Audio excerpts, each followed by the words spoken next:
送中運動，直到今日，對於海外港人嘅跨境鎮壓依然繼續。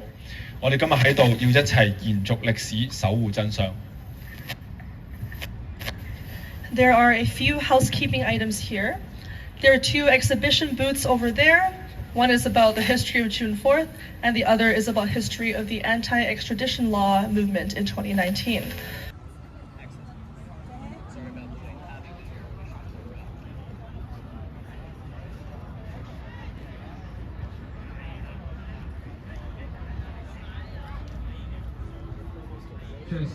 test 上面有上面都有，我就。The massacre in 1989, to the protests in 2019, and now the transnational crackdown on overseas Hong Kongers.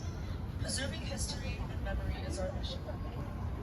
今年六四晚會嘅主題係燭光不滅撐香港支聯會。我哋除咗係嚟到紀念1989年天安門屠殺裏邊嘅死難者以外，亦都係要聲援所有因為紀念六四而被名告入獄嘅人，包括香港支聯會嘅3位前主席同埋副主席李卓人。而家係